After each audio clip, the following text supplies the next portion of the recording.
flash floods, venomous snakes, coyotes. These are just some of the challenges shooting in the most beautiful desert in the world. Large-scale fine art photography is the most complex of all the media. And to that, the natural elements makes it next to impossible to shoot 50% of the time. Even more complicated is that everything is being shot at night. I often think about the great Ansel Adams lugging his equipment. And back in those days, the equipment was very heavy and cumbersome, and he had to take it well into the mountains in the Sierra Nevada.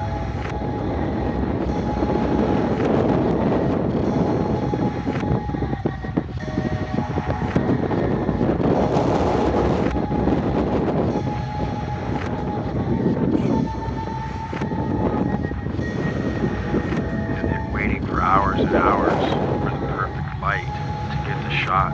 Sometimes the window of opportunity to get that shot was just a few seconds. The dedication is extraordinary. The desert at night is just as much of a challenge as any other landscape, if not more than other landscapes. The elements themselves are way more harsh. Plus you're dealing with having to bring in a lot of equipment, lighting, cameras, tripods. The terrain of the Mojave Desert is extremely challenging. And to make that even worse, you're shooting at night. So until you can get your set or your landscape lit properly, you don't even know what you're looking at.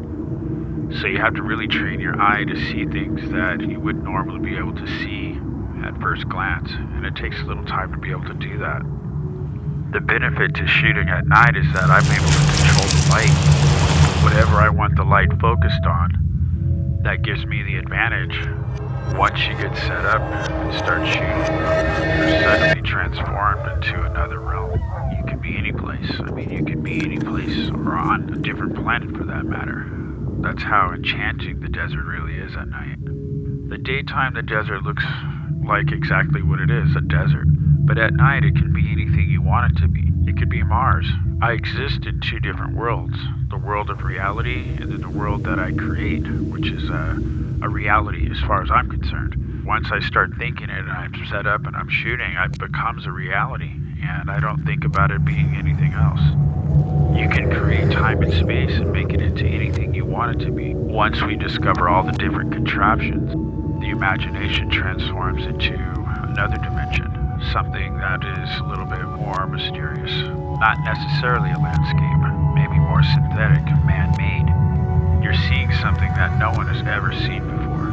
And that's what makes this completely original. Not only are we in some of the most remote locations in the Mojave Desert, but we're seeing and discovering man-made items which are so mysterious and unusual looking that you can't help but wonder what the heck this is. It's almost like walking into some archaeological discovery where for the first time you're realizing that there's something there, some human element that existed that hasn't been discovered. And that's the kind of feeling that you're getting. That's exactly how I feel when I'm shooting these contraptions, whatever they are. They can be whatever you want them to be. It gives everyone the idea and the possibility of exploring their own imagination. For instance, if you walk into a museum and you see a sculpture of some ancient figure, you know what it is, you know what you're looking at, and you can understand its beauty. But here you're looking at something that was man-made, and you have no idea what it is. No, that's great. Just that one extra light, I think, in the backlight. No longer are we sitting in some beautiful desert landscape at night. Credit to your man, you upset. Credit got rich, they upset. Yeah, credit to the big deal, offset. Credit be brain. Completely transformed into something else, something way more surreal and unusual looking. Who knows what they are? Could be a time machine, could be an apocalyptic militarized weapon, robotic breathing apparatus, some type of survival mechanism. The crudeness in the design lends us to this idea that it could be in the future, it could be in the past. You don't know where it's from. It can lead you to believe that maybe Thomas Edison had a world that he didn't tell us about, that he was a little bit more advanced than we had thought. Could be the future, could be the past. Either way, it's nothing you've ever seen before. The robotic aspects are incredible. One of the main characters in the series is a very crude but dangerous looking robot, which stands over 6 feet tall. And in the desert at night and in the darkness, it looks quite menacing.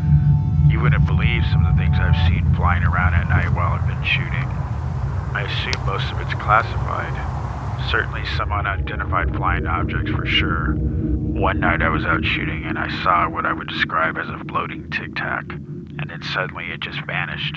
Very inexplicable. I don't know what it was, but I assume it's the United States military. I mean, what else could it be? You have production out in the desert all the time. I mean, most of the television advertising is shot in the Mojave Desert. A full-on production crew can't go as far out into the desert as I can. That gives me a significant advantage. It's chilling to get set up on the location and hear rattlesnakes hissing and coyotes barking and howling. I'm able to explore and discover things that the average film crew wouldn't be able to do.